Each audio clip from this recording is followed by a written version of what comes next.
ভাইরা, আমার বন্ধুগণ, সুতরাং এখান থেকে শিক্ষা নিতে হবে। বিগত দিনে 17 বছর যারা শহীদের শাসকের অবস্থায় এইরকম ইউসুফ জুলাসের মতো জাদুকরি কায়দায় র্যাবকে দিয়ে, পুলিশকে দিয়ে, আর্মিকে দিয়ে, মিডিয়াকে দিয়ে এই মানুষগুলোকে শাসন করেছে, ওখান থেকে শিক্ষা নেন। আল্লাহ তাআলা 17 বছরের প্রধানমন্ত্রীকে মাত্র 45 মিনিটে এই দেশ থেকে পালিয়ে দিতে বাধ্য করেছে। কথা বলেন ঠিক কিনা? যারা বলেছিল যে আমরা পালাবো না, তারা 3 দিন আগে পালিয়ে গেছে। কথা বলেন ঠিক কিনা? আমার ভাইরা বলছে আমি পালাবো না, কিন্তু আল্লাহ বলে পালাবি না। বিশ্বনবী জনাবে মুহাম্মদ রাসূলুল্লাহ সাল্লাল্লাহু আলাইহি ওয়াসাল্লাম আদর্শ বাস্তবায়ন করতে গিয়ে আমাদের কোরআনের পাখি আল্লামা দেলোয়ার হোসেন সাঈদী রাহমাতুল্লাহ আলাইহি যতগুলো ভবিষ্যৎবাণী করেছিলেন, প্রত্যেকটা ভবিষ্যৎবাণী এই বাংলাদেশে ফুটে উঠতেছে। বলেন সুবহানাল্লাহ। একটু চিৎকার মেরে বলেন কথা ঠিক কিনা? কথা বলেন ঠিক কিনা? আমার ভাইরা, তিনি বলেছিলেন এমন আচরণ করো না, সময় আসবে এমন পালনের গর্ত খুঁজে পাবে না তোমরা। কথা বলেন ঠিক কিনা? সুতরাং দেখা গিয়েছে এদুরের গর্ত খুঁজে তারা পায় নাই। তারা দিনের আলোতে রাতের অন্ধকারে দেশ থেকে পালিয়ে নিজের জীবনকে এখনো বাঁচাইতেছে। কথা বলেন ঠিক কিনা? আমার ভাইরা, যাদেরকে ফাঁসি দিয়ে মেরেছে, যাদেরকে ক্রুশ ফায়ার দিয়ে মেরেছে, তাদেরকে বলা হয়েছিল যে তোমরা ঈমান ত্যাগ করো, তোমরা ওই দেওয়াল ত্যাগ করো, কোরআন ত্যাগ করো, হাদিস ত্যাগ করো, তোমাদেরকে ছেড়ে দেওয়া হবে। কথা বলেন ঠিক কিনা? আমার ভাইরা, এখান থেকে এই আসবে উদ্যোগ থেকে শিক্ষা নিয়ে আমাদের বড় বড় আলেমরা যাদেরকে তারা ফাঁসি দিয়ে হত্যা করেছে, ক্রুশ ফায়ার দিয়ে হত্যা করেছে, যাদের জঙ্গি নাটক সাজিয়ে তাদেরকে ক্রুশ ফায়ার দিয়ে হত্যা করেছে, এখান থেকে শিক্ষা নিয়ে তারা জেনেছে আগুনের গর্তে পড়লে পড়বো, ফাঁসির দণ্ডে পড়লে পড়বো, আমাদের ক্রুশ ফায়ার দিয়ে দেব, তারপর এই ঈমান থেকে এক বিন্দু নড়বো না। কথা বলেন ঠিক কিনা? আমার ভাইরা, সেখান থেকে তারা শিক্ষা নিয়ে ঈমান থেকে এক বিন্দু নড়ে নাই। তারা ফাঁসির কাছে ঝুলেছে, অসংখ্য আলেমকে হত্যা করেছে এই শহীদের শাসক, তারপরেও এক বিন্দু ঈমান থেকে কিছু হয়নি। বলেন সুবহানাল্লাহ। ওয়াইদা কুরিয়াল কুরআনু ফাসতামিউ লাহু ওয়া আনসিতু লাআল্লাকুম তুরহামুন। একটু চিৎকার মেরে বলেন আল্লাহু আকবার। রব্বুল আলামিন বলেন, ও দুনিয়ার মানুষেরা শোনো শোনো, বিশেষ করে যেখানে কোরআনে কারীম থেকে তেলাওয়াত করা হয়, যেখানে কোরআনে কারীমের আলোচনা করা হয়, সেইখানে যে বান্দাগুলো উপস্থিত থাকে তারা যদি চুপচাপ সহজ কথাগুলো শোনার না আমল করার নিয়তে শ্রবণ করে, আমি আল্লাহ তাআলা ঘোষণা দিলাম ওই সমস্ত বান্দার উপর আমার রহমত বর্ষণ হতে থাকে। একটু জোরে বলেন না সুবহানাল্লাহ। তাহলে এখানে বসলে লাভ না লস? একটু জোরে বলেন লাভ না লস? আমার ভাইয়েরা, তৎকালীন সময়ে বিশ্বনবী জনাবে মুহাম্মদুর রাসূলুল্লাহ সাল্লাল্লাহু আলাইহি সাল্লামকে আল্লাহ তাআলা দুনিয়ায় পাঠিয়ে দিয়ে আল্লাহ তাআলা তাকে নবুয়তের দায়িত্ব দিলেন। নবুয়তের দায়িত্ব দেওয়ার পরে আল্লাহ তাআলা তাকে বললেন, আমার বন্ধু, আমি তোমাকে যে কোরআনে কারীম নাজিল করেছি, এই কোরআনে কারীমের বিশেষ বিশেষ কথাগুলো, এই কোরআনের কারীমের ফার্স্ট থেকে লাস্ট পর্যন্ত এমন কোনো কথা নাই যা আমি মানুষের কল্যাণের জন্য ব্যবহার করি। জোরে বলেন না সুবহানাল্লাহ। এমন কোনো কথা নাই, এমন কোনো বিষয় নাই আল্লাহ তাআলা তাকে কোরআনে কারীমে নাজিল করে নাই। বিশ্বনবীকে ডাক দিয়ে বলেন, রাসূল শোনো শোনো, তুমি দুনিয়ার বুকে তোমাকে প্রেরণ করার উদ্দেশ্য একটাই। কয়টা? একটু জোরে বলেন কয়টা? বিশ্বনবীকে ডাক দিয়ে বলেন, আল্লাহ তাআলা ডাক দিয়ে বলছেন, নবী গো, তোমাকে দুনিয়ায় প্রেরণ করার দায়িত্ব হলো একটা। পৃথিবীতে যত নবী রাসূল আসছে, যারা পৃথিবীর শুরু থেকে আদম আলাইহিস সালাম থেকে শুরু করে এই পর্যন্ত যত নবী রাসূল আমি দুনিয়ায় প্রেরণ করেছি, তাদের দায়িত্ব ছিল একটা, সেটা হলো আমি আল্লাহ তাআলা যা দুনিয়ার বুকে নাজিল করেছি এই কথাগুলো তোদের উম্মতের মধ্যে তারা বিস্তারিত বর্ণনা করে দিয়েছে। বলেন সুবহানাল্লাহ। সেই জন্য বিশ্বনবী দুনিয়ায় এসেছেন, আমাদের মাঝে বিস্তারিত বর্ণনা করেছেন।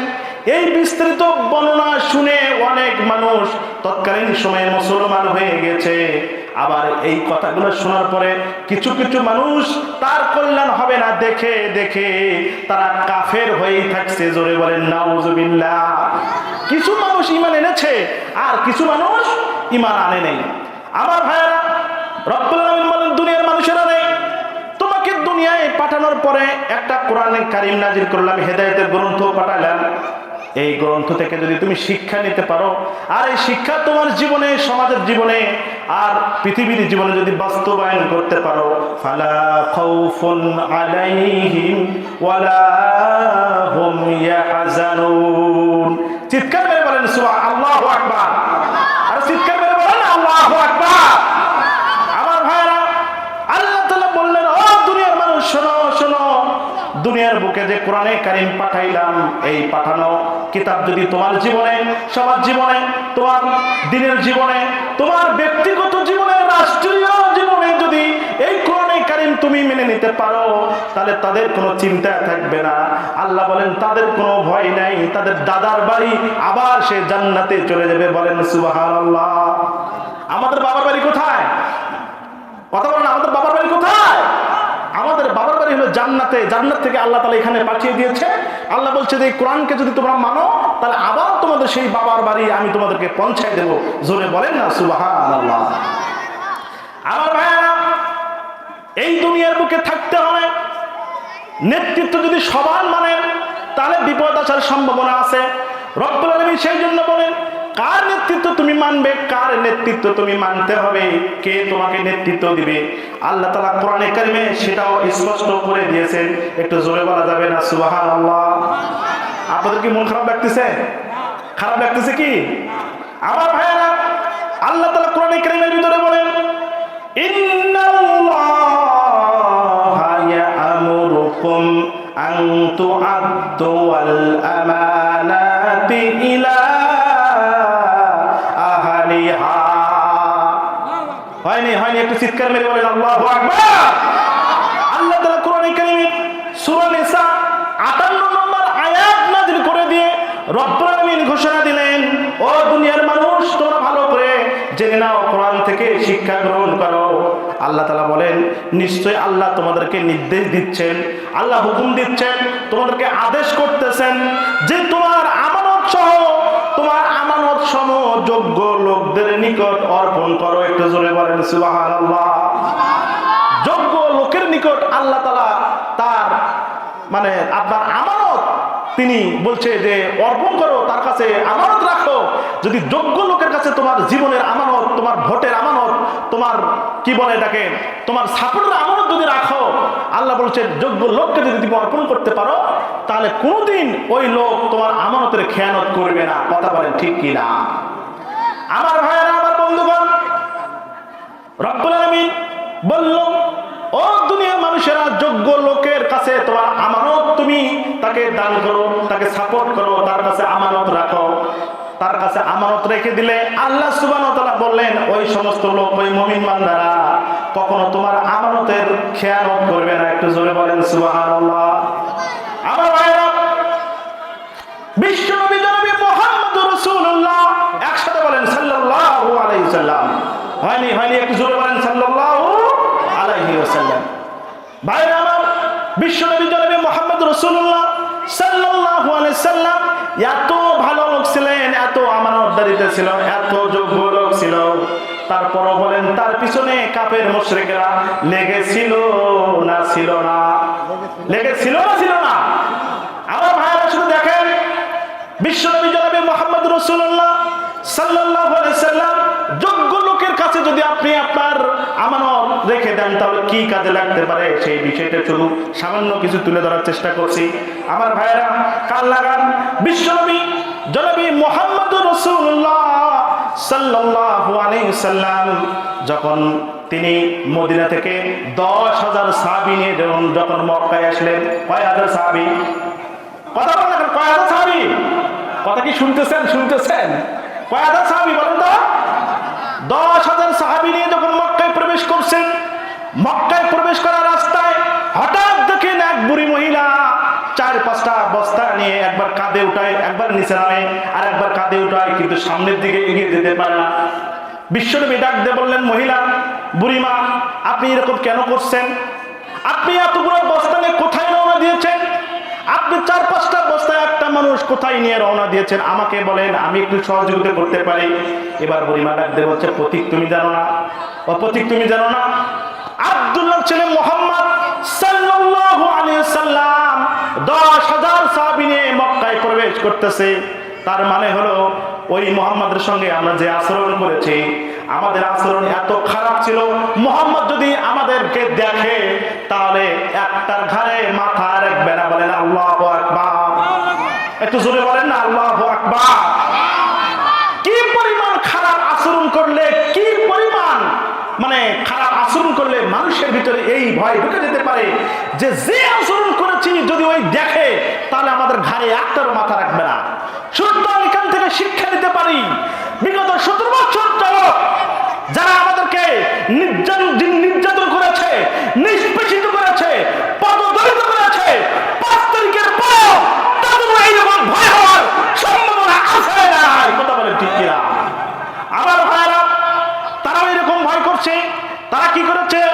স্টেজ থেকে বক্তাকে নামিয়ে দিয়েছে, মাউথপিস কেড়ে নিয়ে স্টেজ থেকে বক্তাকে নামিয়ে দিয়েছে, মাহফিল করতে দেয় নাই, বক্তাকে স্টেজে উঠতে দেয় নাই।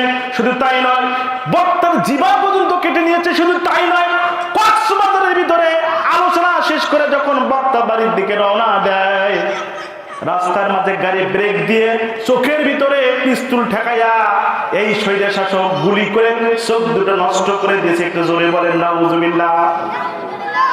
আমার ভাইয়া এখান থেকে শিক্ষা নেন, বিশ্বনবীর ভয়ে বুড়িমা যেমন ভয় করেছিল যে এই মুহাম্মদ যদি আমাদেরকে দেখে, তার সঙ্গে এত খারাপ আচরণ করেছি, সে যদি আমাদের সামনে পায় তাহলে কারো পাল্লা মাথায় ঘাড়ে রাখবে না। সেই জন্য পথিক আমি আমার যতটুকু সম্বল আছে নিয়ে যাওয়ার মতো সমস্ত কিছু বস্তার ভিতরে প্যাকেট করে আমি নিরাপদ আশ্রয়ে রওনা দিয়েছি। একটু জোরে বলেন না মারহাবা। আপনাদের মন খারাপ লাগতেছে? খারাপ লাগতেছে? আমার ভাইরা, বিশ্বনবী জনাবে মুহাম্মদ রাসূলুল্লাহ সাল্লাল্লাহু আলাইহি সাল্লাম ডাক দিয়ে বললেন, বুড়িমা তাই নাকি? তাহলে বস্তাগুলো আমার ঘাড়ে তুলে দেন। বস্তাগুলো বিশ্বনবী নিজে কাঁধে তুলে বুড়িমাকে ডাক দিয়ে বললেন, বুড়িমা গো, তুমি সামনের দিকে এগিয়ে যাও, তুমি সামনের দিকে পথ দেখে দেখে চলো। না না, তুমি পিছন থেকে আমাকে পথ দেখে দেখে দিয়ে যাও, ইশারা মারো কোন দিকে যাব, ডান দিকে যাব না বাম দিকে যাব, আর আপনি পিছনে থাকেন, আমি সামনের দিকে থাকি। এখান থেকে শিক্ষা নেন, কারণ হলো মহিলা মানুষ যদি সামনে থাকে বলেন তো তার দিকে নজর যাওয়ার সম্ভাবনা আমাদেরও আছে না নাই? একটু জোরে বলা লাগবে, আছে না নাই? বিশ্বনবী শিক্ষা দিলেন, মহিলাকে বললেন পিছনে থাকো আর আমি সামনে থাকি, আমাকে ডিসিশন দেন, নির্দেশনা দেখে দেন কোন দিকে যাব, ডান দিকে না বাম দিকে। সুতরাং এখনকার মহিলারা পুরুষদেরকে ধাক্কা দিয়ে সামনে যায়, এখন আর পুরুষ মানুষকে ওরা সামনে দিতে দিতে চায় না। কথা বলেন ঠিক কিনা? কথা বলেন না ঠিক কিনা? আমার ভাইয়ারা, বিশ্বনবী বুড়িমাকে পিছনে রেখে 4-5টা বস্তা কাঁধে করে নিয়ে সামনের দিকে রওনা দিয়েছেন। যাইতে যাইতে যাইতে যাইতে এক সময় বুড়িমা ডাক দিয়ে বলছেন, পথিক এইখানে আমি নিরাপদ মনে করি, এখানে আমার বস্তাগুলো নামায় দাও। বিশ্বনবী বস্তাগুলো নামায় দিলেন, কাঁধ থেকে নামায় দিলেন। দেওয়ার পরে যখন বিশ্বনবী রওনা দিবেন, বুড়িমা ডাক দিয়ে বলছেন, পথিক দাঁড়াও দাঁড়াও, কিছু হাদিয়া তোমাকে দেই, হাদিয়াগুলো নিয়ে যাও, পারিশ্রমিক তুমি গ্রহণ করো। বিশ্বনবী ডাক দিয়ে বলেন, বুড়িমা আমি তো পারিশ্রমিক নেই না, আপনি যে বস্তা নিয়ে আসতে চেয়েছিলেন নিতে পারেননি, কষ্ট হয়, সেই জন্য আমি নিজে বস্তাগুলো এখানে নিয়ে এসে দিলাম, এর জন্য আমাকে পারিশ্রমিক দিতে হবে না। একটু জোরে বলা যায় না সুবহানাল্লাহ? বুড়িমা ডাক দিয়ে বললেন, পথিক কি বলো তুমি? আমার বয়স কত বছর, এই মক্কা নগরীতে আমি বসবাস করি, আজ পর্যন্ত দেখি নাই একটা লোক বিনা পারিশ্রমিকে একটা কাজ করে দেয়। কে তুমি? তোমার পরিচয় কি? তুমি আমাকে পরিচয়টা দাও। তোমার পরিচয়টা যদি শোনার পরেও তারপরও বলে যাই, আমি একটু সান্ত্বনা দিতে পারবো যে তোমার পরিচয়টা আমি একটু জানলাম। একটু জোরে বলেন না সুবহানাল্লাহ? আমার ভাইয়েরা, বিশ্বনবী ডাক দিয়ে বলেন, বুড়িমা আমার পরিচয় জানতে চাও? ও বুড়িমা শোনো শোনো, তুমি যে মুহাম্মাদের ভয়ে এই যে মক্কা থেকে এই নিরাপদ আশ্রয় এসেছো, আমি সেই আব্দুল্লাহর পোলা এতিম নবী, নবী মুহাম্মদুর রাসূলুল্লাহ। একসাথে বলেন সাল্লাল্লাহু আলাইহি সাল্লাম। বুড়িমা ডাক দিয়ে বলেন, কি বলো তুমি? বলে, হ্যাঁ আমার ভয়ে তুমি এখানে এসেছো, আমি সেই আব্দুল্লাহর পোলা মুহাম্মদ, আমি কারো অন্যায় করার জন্য মক্কা নগরীতে আসি নাই। সুতরাং আপনি যে নিরাপদ আশ্রয় আসতে চেয়েছিলেন, আমি নিজে আপনাকে নিরাপদ আশ্রয়ে রেখে গেলাম। বুড়িমা, আমার উপর আপনি আস্থা রাখতে পারেন। আমি আল্লাহ তাআলার নবী, আল্লাহ তাআলার মনোনীত নবী। আমি কোন মানুষের সঙ্গে খারাপ ব্যবহার করতে পারি না। একটু জোরে বলেন না সুবহানাল্লাহ। আমার ভাইরা, মক্কা দখল হয়ে গেল। মক্কা নগরের যত কাফের ছিল, সব থেকে টপ লেভেলের যতগুলো নেতা ছিল, সমস্ত নেতাগুলো একখানে থাকার পরে বিশ্বনবী ভাষণ দিচ্ছেন, ও মক্কার লিডাররা, তোমরা আমার কাছ থেকে কি ধরনের ব্যবহার আশা করো? তার ভিতর থেকে একজন নেতা তিনি বললেন, ও মুহাম্মদ সাল্লাল্লাহু আলাইহি সাল্লাম, তুমি আমাদের ভ্রাতুষ্পুত্র, তোমার কাছে চাচা যেরকম ভাতিজার কাছ থেকে ব্যবহার চায় পায় আশা করে, সেই রকম ব্যবহার আমরা তোমার কাছ থেকে আশা করি। বলেন সুবহানাল্লাহ। বিশ্বনবী ডাকতে বলেন, শোনেন মক্কার লিডাররা, আপনারা যে আচরণ আমার সঙ্গে করেছেন, আমার সঙ্গে যে ব্যবহার করেছেন, সেই ব্যবহার আমি তোমাদের সঙ্গে করব না। আমি আমার ভাই ইউসুফ আলাইহিস সালাম যে ব্যবহারের কারণে ভাইকে ক্ষমা করে দিয়েছিলেন, ওই নীতি আমি গ্রহণ করলাম। বলেন সুবহানাল্লাহ। একটু জোরে বলেন না সুবহানাল্লাহ। হযরত ইউসুফ আলাইহিস সালাম তার 11 ভাই, কি অপরাধ? কোন অপরাধ নাই, বিনা অপরাধে ইউসুফ আলাইহিস সালামকে কূপের ভিতরে ফেলাই দিয়েছিল। ভাইয়েরা, 11 ভাই মনে করেছিল যে ইউসুফ তো এখান থেকে শেষ হয়ে গেল, আজ থেকে ইউসুফ তো শেষ হয়ে গেল। কিন্তু তারা জানে না, আল্লাহ রাব্বুল আলামিন এত পাওয়ারফুল। রাব্বুল আলামিন যা চান তাই করেন। হযরত ইউসুফ আলাইহিস সালামকে তারা মেরে ফেলে দেওয়ার জন্য কূপে নিক্ষেপ করেছিল। আমার আল্লাহ তাআলা ওই কূপ থেকে একটা সুড়ঙ্গ পথ বের করে দিয়ে আয় রাব্বুল আলামিন ওই ইউসুফ আলাইহিস সালামকে মিশরের প্রেসিডেন্ট বানিয়ে দিয়েছেন। বলেন সুবহানাল্লাহ। মিশরের প্রেসিডেন্ট ইউসুফ আলাইহিস সালাম দুর্ভিক্ষ লেগে গেছে কেরানে, 11 ভাই গেছে আবার ওই দুর্ভিক্ষের আটা আনার জন্য, গোবরের জন্য। ওই 11 ভাইকে দেখে ইউসুফ আলাইহিস সালাম তখন হতাশ, যে সর্বনাশ, 11 ভাই তোমরা এসেছো। যখন তার পরিচয় করে দান করলেন, বলে আমি ইউসুফ, এই কথা বলার সাথে সাথে 11 ভাই তো হতাশ হয়ে গেল যে আজকে আমাদের কোনো বাঁচন নাই, আমরা তো আজকে শেষ। তখন ইউসুফ আলাইহিস সালাম বলছেন, কি বলেছিলেন সে কথাটাও আল্লাহ তাআলা কোরআনে কারিমে কোট করে রেখেছেন। বলেন না সুবহানাল্লাহ। আল্লাহ তাআলা বলেন, লা তাশরিবা আলাইকুমুল ইয়াম। সেদিন ইউসুফ আলাইহিস সালাম তার ভাইদেরকে বলেছেন, ও আমার ভাইরা, শোনো, হতাশ হয়ে না, ভয় করো না, তোমরা যে অন্যায় করেছো তোমাদের কাছ থেকে আমি প্রতিশোধ গ্রহণ করতে চাই না, আমি আল্লাহর হস্তে তোমাদেরকে মাফ করে দিলাম। বলেন সুবহানাল্লাহ। আমার ভাইরা, আমাদের নেতা বর্তমান জগতের, বর্তমান জামানার বাংলাদেশের জীবন্ত অলি ডাক্তার শফিকুর রহমান এই নীতি অবলম্বন করে সমস্ত জালিমদেরকে বলেছে, তোমরা যে আচরণ আমাদের সঙ্গে করেছো আমরা প্রতিশোধ গ্রহণ করবো না, আমরা তোমাদেরকে সাধারণ ক্ষমা ঘোষণা করলাম। বলেন সুবহানাল্লাহ। সুতরাং বন্ধুরা আমার, বিশ্বনবী সেই দিন ডাকতে বলেছিল, ও কাফের লিডাররা, শোনো শোনো, তোমরা যে আচরণ করেছো তোমাদের সঙ্গে আমি সে আচরণ করবো না। আমি ইউসুফ আলাইহিস সালামের সেই নীতি ঘোষণা করলাম, আমি তোমাদের সবাইকে মাফ করে দিলাম। বলেন সুবহানাল্লাহ। তার এখান থেকে বলেন, যদি আপনি যোগ্য নেতাকে যদি আপনার আমানত আপনি তাকে গচ্ছিত করেন, তাহলে কখনো বিশ্বনবীর সিরাত অনুযায়ী, বিশ্বনবীর আদর্শ অনুযায়ী ওই বান্দা কখনো আমানতের খেয়ানত করতে পারে না। কথা বলেন ঠিক কিনা?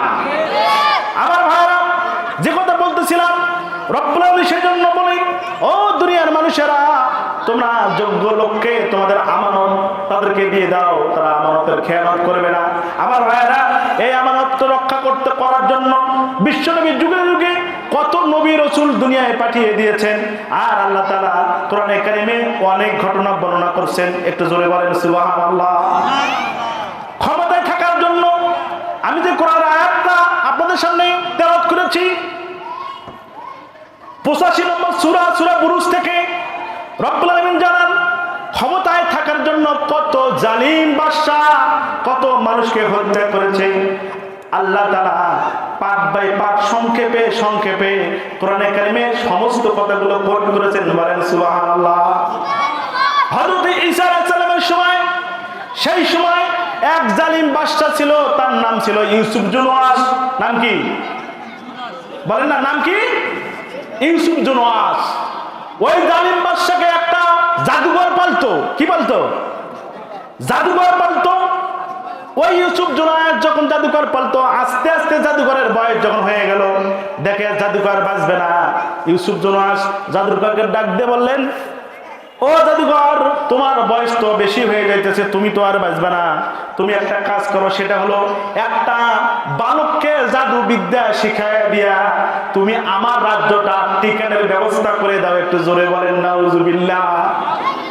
ভাই আমার এখান থেকে শিক্ষা নেন।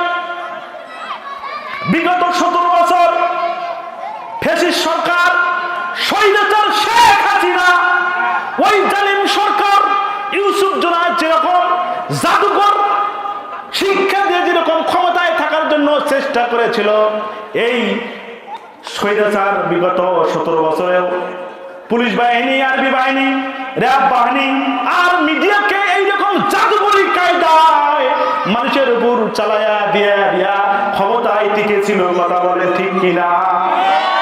একসাথে বলা লাগবে ঠিক কিনা? আমার ভাইয়া, সুতরাং বোঝা গেল জালিমেরা যত রকম চেষ্টা করে থাকার জন্য আমার আল্লাহ তাআলা বলেন, আমি ধরি ধরি ধরি না, আর ধরলে কিন্তু ছাড়ি না। কথা বলে ঠিক কিনা? আমার ভাইরা, আমার বন্ধুগণ, সুতরাং এখান থেকে শিক্ষা নিতে হবে। বিগত দিনে 17 বছর যারা শহীদের শাসকের অবস্থায় এইরকম ইউসুফ জুনওয়াসের মতো জাদুঘরি কায়দায় র্যাবকে দিয়ে, পুলিশকে দিয়ে, আর্মিকে দিয়ে, মিডিয়াকে দিয়ে এই মানুষগুলোকে শাসন করেছে, ওখান থেকে শিক্ষা নেন। আল্লাহ তাআলা 17 বছরের প্রধানমন্ত্রীকে মাত্র 45 মিনিটে এই দেশ থেকে পালিয়ে যেতে বাধ্য করেছে। কথা বলেন ঠিক কিনা? যারা বলেছিল যে আমরা পালাবো না, তারা 3 দিন আগে পালিয়ে গেছে। কথা বলেন ঠিক কিনা? আমার ভাইরা বলছে আমি পালাবো না, কিন্তু আল্লাহ বলে পালাবি না।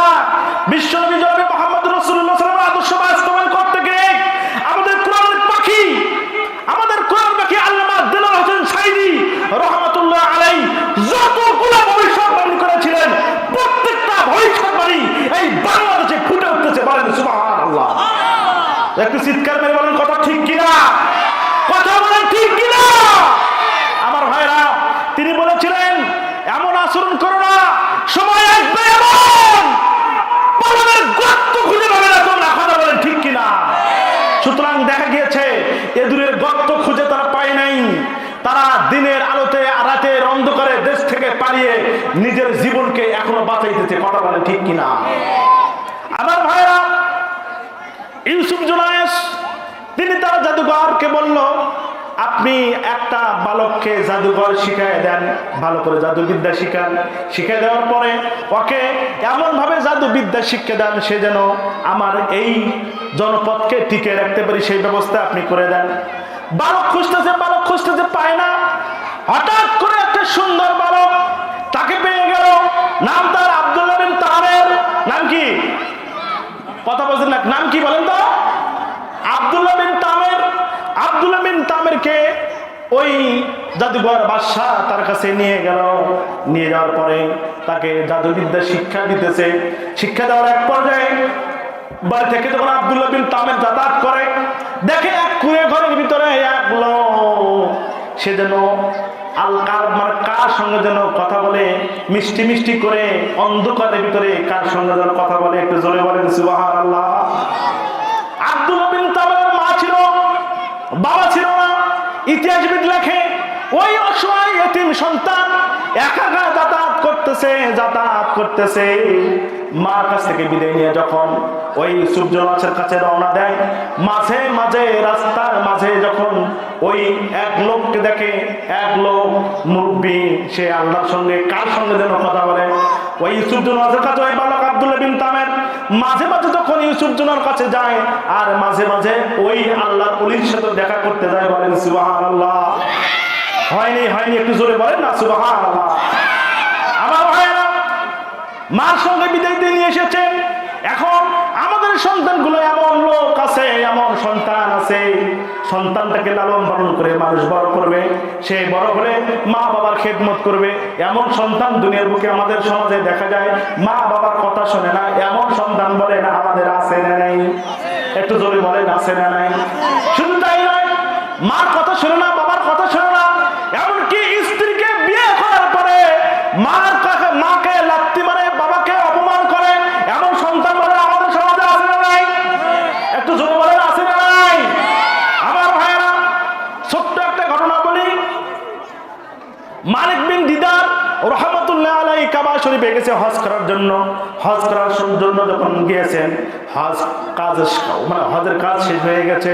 রাত্রের বেলা মালিক বিন দিদার স্বপ্নে দেখতেছে, মালিক বিন দিদারকে স্বপ্নে আল্লাহ রাসূল জানাই দিচ্ছেন, ও মালিক, এই হজে সবার দোয়া কবুল হয়েছে, শুধু একটা লোকের দোয়া কবুল হয়নি। একটু জোরে বলেন নাউজুবিল্লাহ। কয় লোকের দোয়া কবুল হয় নাই? হাত দেখান তো, হাত দেখান, হাত দেখান। লিল্লাহি তাকবীর। একটা লোকের দোয়া কবুল হয়নি।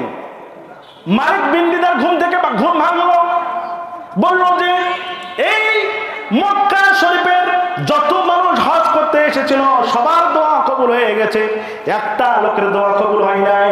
ব্যাপারটা কি? তিনি হাঁটতে লাগলেন, হাঁটতে হাঁটতে দেখেন কাবার ঘরের পাশে এক লোক সিজদা দিয়ে আছে। সিজদা দিয়ে যখন মাথাটা তুলেছেন, সাথে সাথে তার চেহারাটা ওই মালিক বিন দিদারের কাছে ধরা পড়ে গেছে। বলেন সুবহানাল্লাহ। মালিক বিন দিদার ডাক দিয়ে বললেন, পথিক, আপনার সঙ্গে আমার একটু কথা আছে। বললেন, হ্যাঁ বলেন, কি কথা? মালিক বিন দিদার বললেন, ও লোক শোনো শোনো, আল্লাহ রাব্বুল আলামিনের হাবিব, আল্লাহর বন্ধু বিশ্বনবী আমাকে স্বপ্নে দেখালেন যে আজকে এই কাবা ঘর যত মানুষ হজ করতে এসেছিল সব হজ কবুল হয়েছে, শুধু আপনার হজটা কবুল হয় নাই। একটু জোরে বলেন না নাউজুবিল্লাহ। ডাকতে বললেন, কেন? আপনি কয় বছর হলো হজ করেন? বললো, হ্যাঁ আমি 40 বছর হলো হজ করি। কয় বছর? একটু জোরে বলেন না, কয় বছর? বললো, আমি 40 বছর হলো হজ করি, আমার হজ কবুল হয় নাই, আমি এটা জানি। বললো, তার মানে আপনি জানেন, তার মানে এর আগে আপনাকে কে বলেছে? বলেছে এর আগে 39 জন আল্লাহর ওলি এখানে এসে হজ করেছে, সবার হজ কবুল হয়েছে, কিন্তু আমাকে এসে জানাচ্ছে আমার হজ কবুল হয় নাই। একটু জোরে বলেন না নাউজুবিল্লাহ। ডাক দিয়ে বললেন মালিক বিন দিদার, মালিক বিন দিদার ডাক দিয়ে বললেন, কেন আপনার হজ কবুল হইল না, এটা কি আপনি জানেন? বললেন, হ্যাঁ জানি। বলেন, কেন? কি ঘটনা আপনি ঘটাইয়াছিলেন আমাকে একটু জানান। বললো, আপনি শুনতে চান? বলেন, হ্যাঁ, তুমি কেন তোমার হজ কবুল হয় না এটা আমাকে একটু জানাও তো। ওই লোক জানালো, শোনেন, আমার অনেক সম্পদের মালিক ছিলাম আমি, কোটি কোটি টাকা আমার আল্লাহ তাআলা দিয়েছিল, সুন্দর স্ত্রী আমাকে আল্লাহ তাআলা দান করেছিল। আমি ওই সম্পদের মোহে পড়ে আমার উত্তম কাজে ব্যয় না করে আমি ওই সম্পদ সমস্ত বাজে কাজে ব্যয় করেছি। শুধু তাই নয়, ওই সম্পদ ব্যবহার করে আমি মদ খাইতাম, গাঁজা খাইতাম, হরেক রকমের মেয়ে নিয়ে নারী ফুর্তি করতাম। আমার ওই সম্পদ আল্লাহ তাআলা ধ্বংস করে দিয়েছেন। একটু জোরে বলেন নাউজুবিল্লাহ। আমার ভাইয়েরা, মালিক বিন দিদার বলছেন, তারপরে কি ঘটনা? ওই লোক ডাক দিয়ে বলছেন, হঠাৎ করে একদিন শবে বরাতের রাত। কিসের রাত? একটু জোরে বলেন, কিসের রাত? বলল শবে বরাতের রাত। পৃথিবীর সমস্ত মানুষগুলো ইবাদত বন্দিকে ব্যস্ত হয়েছিল। আমি মালিক বিন দিদার, শোনেন আমি কি করেছি? ওই দিন বেশি পরিমাণ মদ পান করেছি। একটু জোরে বলেন না নাউজুবিল্লাহ। কি পান করেছে? আরো জোরে বলেন। বলল, আমি মদ পান করেছি। ওই মদ পান করার পরে আমি যখন বাড়িতে এসেছি, আমার জনম দুঃখিনী মা আমাকে ডাক দিয়ে বলল, বাবা রে, আজকে শবে বরাতের রাত, ভাগ্যের রজনী। আমার আল্লাহ তাআলা এই রাত্রে কত মানুষের গুনাহগুলো মাফ করে দিবে, অথচ তুই মদ খায় বাড়িতে আসলি, তোর কি লজ্জা হয় না? আমার ভাইরা ভালো করে কান লাগান। ওই লোক ডাক দিয়ে বলছেন, মালিক বিন দিদার, ভালো করে শুনেন, আমার মার ওই কথাটা আমার ভালো লাগে নাই। আমার কষ্ট লেগেছিল। আমি করেছি কি, জ্বলন্ত আগুনের ভিতরে আমার মা জননীকে কোলে করে নিয়ে যা ওই আগুনের ভিতরে ফেলাই দিয়েছিলাম। একটু জোরে বলেন নাউজুবিল্লাহ। আমার ভাইরা বলছে আমি ওই আগুনের ভিতরে ফেলাই দিলাম। ওই আগুনের ভিতরে ফেলাই দেওয়ার পরে আমার তো আর কিছু মনে নাই। ঘরে আসলাম রাতের বেলা, আমার যখন ঘুম ভেঙে গেল ফজরের সময়, আমার স্ত্রী বলল তোমার মতো বদমাইশের সঙ্গে আমি আর ঘর সংসার করতে চাই না। আমি বললাম কি বদমাইশি করলাম? ডাক দিয়ে বলতেছে আমার স্ত্রী, শোনো শোনো শয়তান, রাতের বেলা বেশি পরিমাণ মদ খেয়ে এসেছো তুমি। তোমার মা তোমাকে নিষেধ করার কারণে তুমি তোমার মাকে ওই আগুনে জ্বালিয়ে পুড়ে শেষ করে দিয়েছো। একটু জোরে বলেন নাউজুবিল্লাহ। আমার ভাইরা মালিক ইবনে দিনারকে চোখ থেকে দরদর করে পানি পড়তেছে। ওই লোক ডাক দিয়ে বলেন ও মালিক ইবনে দিনার, আমি বুঝতে পেরেছি আমি কি আচরণ আমার মার সঙ্গে করেছি। আমার সম্পদ শেষ হয়ে গেল, আমার স্ত্রী আমাকে তালাক দিয়ে চলে গেল, আমার মাও চলে গেল, আস্তে আস্তে আমি ধ্বংস হয়ে গেলাম। ওই যে ধ্বংস হওয়ার পর থেকে এই কাবা ঘরে এসে আমি প্রতিদিন হজ করি, কাবা ঘরে আমি অবস্থান করি, আজও পর্যন্ত আমার আল্লাহ আমার হজ কবুল করেন। একটু জোরে বলেন আল্লাহু আকবার। আমার ভাইরা এখান থেকে শিক্ষা নেন, আজও যারা মার সঙ্গে বাবার সঙ্গে খারাপ ব্যবহার করতেছেন, স্ত্রীর কথা মতো মাকে অপমান করতেছেন, বাবাকে অপমান করতেছেন, বাবার সঙ্গে খারাপ ব্যবহার করতেছেন, আপনি যত নেকামল করেন না কেন, আপনি যদি ওই রকম 40 বছর আপনি যদি সারা জীবন হজ করতে যান, আমার আল্লাহ বলেন মা বাবাকে কষ্ট দেওয়ার কারণে তোর একটা হজ আমি আল্লাহ কবুল করবো না। একটু জোরে বলেন আল্লাহু আকবার। সেই ক্ষমতা আল্লাহ আছে না নাই? একটু জোরে বলেন আছে না নাই? আমার ভাই, সেই জন্য মার সঙ্গে বাবার সঙ্গে ভালো ব্যবহার করা লাগবে, মার সঙ্গে ভালো ব্যবহার করা লাগবে। আব্বার সঙ্গে খারাপ ব্যবহার করা যাবে না, কারণ তারা যদি খুশি থাকে আমার আল্লাহ তাআলা খুশি থাকবে। জোরে বলেন সুবহানাল্লাহ।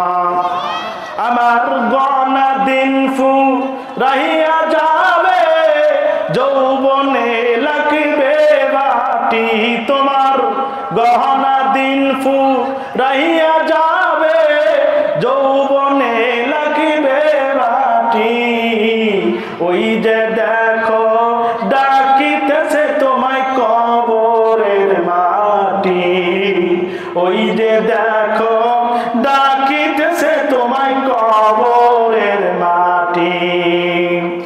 কার ভরসায় আছো এমন কিসের করো আশা,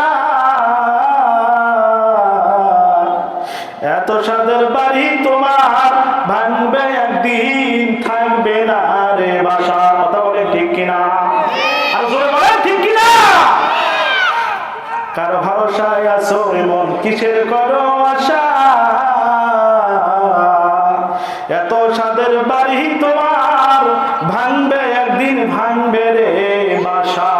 ও তোমার গহনা দিন ফুরাইয়া যাবে, যৌবনে লাগিবে বাটি, তোমার গহনা দিন ফুরাইয়া যাবে, যৌবনে লাগিবে বাটি। ওই যে দেখো ডাকিতেছে তোমায় কবরের মাটি, ওই যে দেখো ডাকিতেছে তোমায় কবরের মাটি। সন্ধ্যের আগে যেদিন ডুবিবে বেলা, এক পলকে ভেঙ্গে যাবে তোমার রঙেরই মেলা। কথা বলে ঠিক কিনা? আরে কথা বলে না ঠিক কিনা? সন্ধ্যার আগে যেদিন ডুবিবে বেলা, এক পলকে ভেঙ্গে যাবে তোমার রঙেরই মেলা। কাহারে দিবা জলে ধব,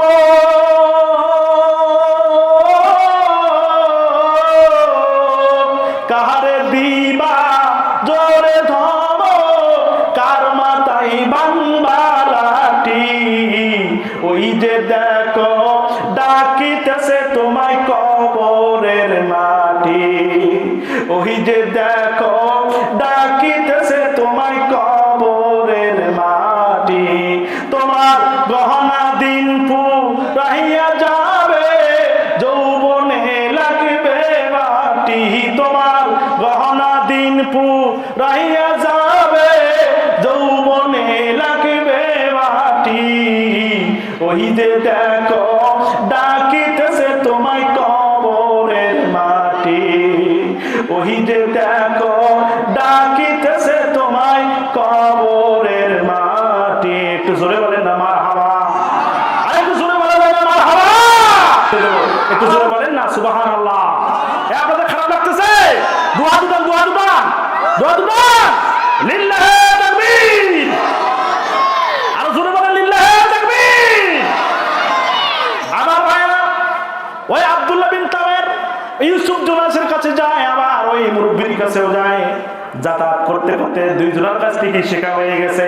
শিখতে শিখতে হঠাৎ করে একদিন ইউসুফ জোনাস ওই যে তার যে শিখানো জাদুঘর, সে তাকে যে বাক্য শিখিয়ে দিয়েছিল আর ওই মুরব্বিও যে বাক্য শিখিয়ে দিয়েছিল, হঠাৎ করে একদিন রাস্তার ভিতরে দেখে বিরাট বড় একটা বাঘ দাঁড়িয়ে আছে।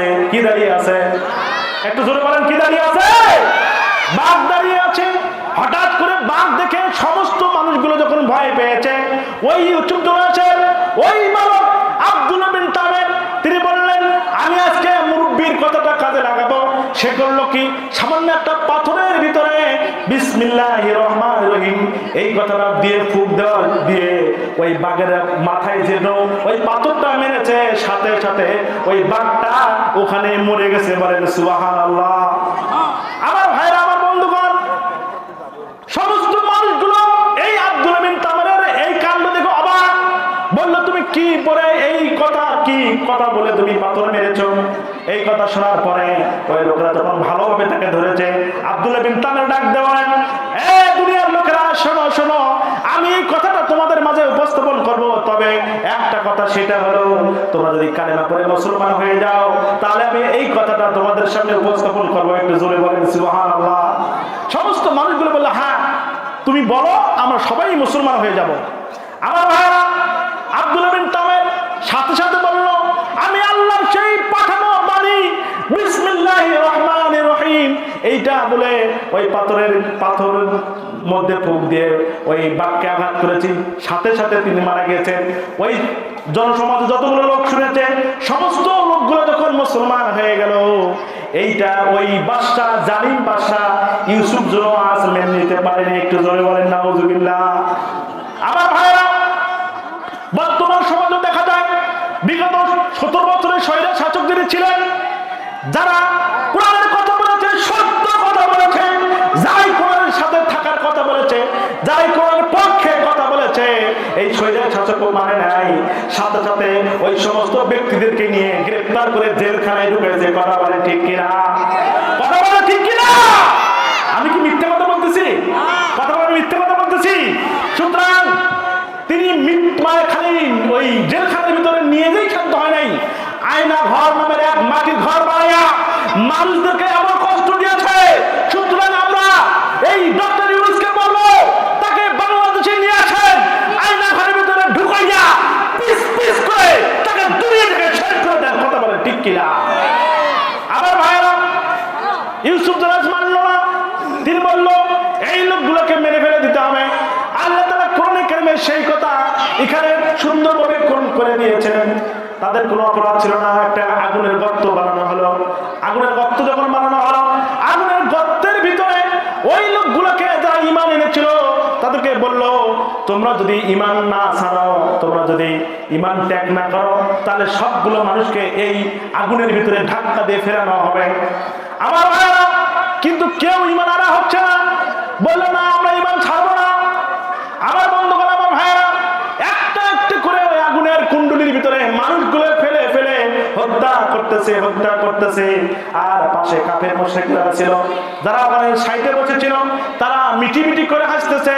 রব্বুল আলামিন সেই জন্য বললেন, ধ্বংস হয়েছে ওই আগুনের গর্তওয়ালারা, আর তার পাশে যারা বেশি বসেছিল তারা অট্ট হাসি হাসতেছিল। আমার আল্লাহ তাআলা বলেন, কোনো দুঃখ ছিল না, কোনো কারণ ছিল না। ওই সমস্ত মানুষদেরকে তারা কি করেছে? ঈমান আনার কারণে একটাই অপরাধ, সেটা হলো ঈমান এনেছে। ঈমান আনার কারণে ওই লোকগুলোকে ধাক্কা দিয়ে দিয়ে ওই আগুন আগুনের ভিতরে যখন ফালাই দিছে, হঠাৎ এক মহিলা যাকে বাচ্চা কোলে, কি কোলে, কথা আপনারা শুনতেছেন না, কি কোলে বলেন তো, বাচ্চা কোলে, ওই মহিলার কাছ থেকে বাচ্চা কোলে নিয়েছে ওই জালিম শাসক, বাচ্চাটা কোলে নিয়েছে।